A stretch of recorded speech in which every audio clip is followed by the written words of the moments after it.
Battery looks good. I was a little worried about it.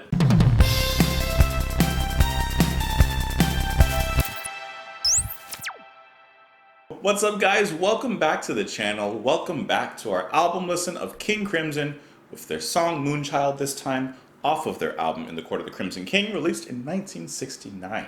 We're almost through with the album. We're almost finished. I'm sorry that I've had to cut out the songs, but you guys know how it goes. On the previous video regarding King Crimson, I had asked you guys, would you like me to continue to go through song by song on the albums and just cut out the song? Or do you want me to not even really bother with King Crimson in the first place? Or should I just do album reviews and listen to the songs on my own?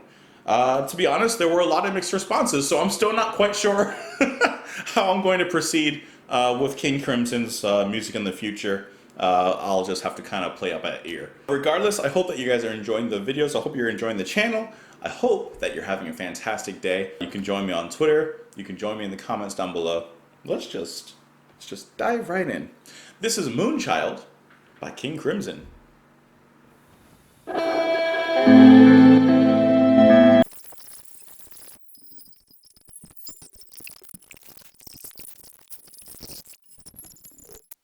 Okay, all right.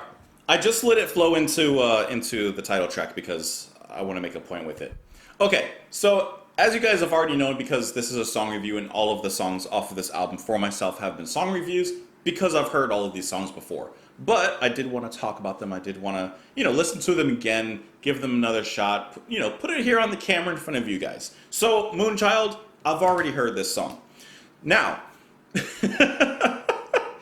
I find Moonchild such an interesting song because I don't really like it. Let me get that out the way. In all honesty, I don't really like this song. I like the first 2 minutes, I like the last minute, and the free-form abstractness that they have going on in the middle. I don't really like it. It's not my thing. It's not that I don't necessarily understand it. I just don't feel like it really fits with everything else that they did in the album. I don't know, it actually stands out and it doesn't work for me. And I don't really feel like the song said anything. I don't really feel like it did anything. The whole album feels so progressive. It feels so historical. It feels like, I don't know, it just feels like something. But this song, it doesn't. It feels like the opposite to me. It feels like nothing. Now, all of that out of the way, and all of that being said, I do want to talk about this song, obviously, but I do also want to talk about its place on the album, right? So at the very end there, I did let it go on into the title track because I wanted the flow and what it leads into to be established. Because one thing that I think really does work for the song in an album listen, and I know I'm kind of contradicting myself, but I just want to explain from a critical level and then from what I feel. I do like how all of this space is left for the onslaught of the final track and the title track, which is just incredibly powerful. It is one of the best songs on this album, which is, not saying a lot because most of the songs on this album could be considered the best song on the album.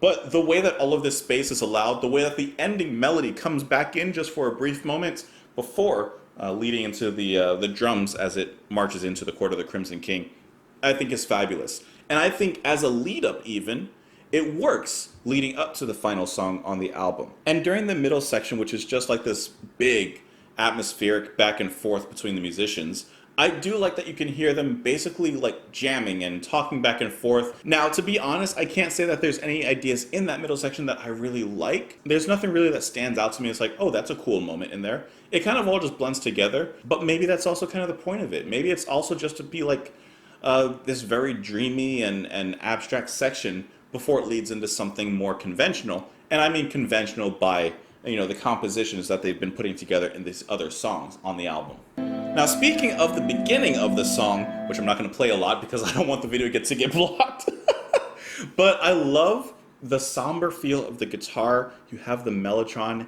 as well, just kind of laid a little bit under it, and then Greg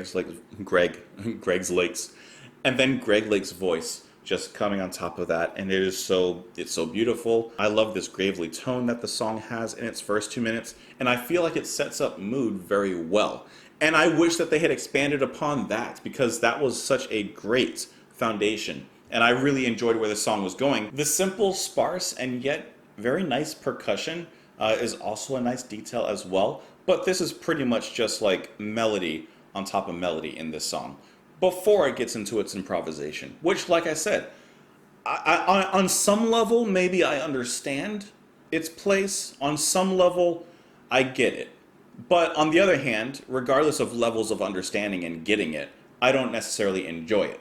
In an interview with Louder Sound regarding Moonchild, Ian McDonald had said, "We'd run out of material and we didn't want to put a cover tune on our first album. So we were left with Gap. We needed another 7 to 9 minutes. So once we'd recorded the basic track, the front section with the vocals, Mike, Robert, and I went back into the studio, set the tape rolling, and just improvised for about 10 minutes. And I think it's all right."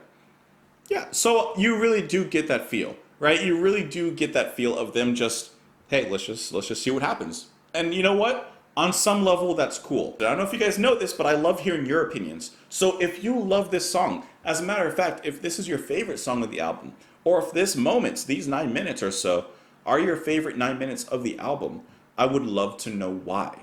I am truly and honestly interested because that's how music works, and like, sharing knowledge, sharing what you love. And then Sinfield said, "Greg doesn't really play on Moonchild. That sort of freeform improvisation was never Greg's bag. He was, what's all this twiddling about? Oh, I'll suppose I'll have to put a bass note there." He just said, "I'm not playing on that."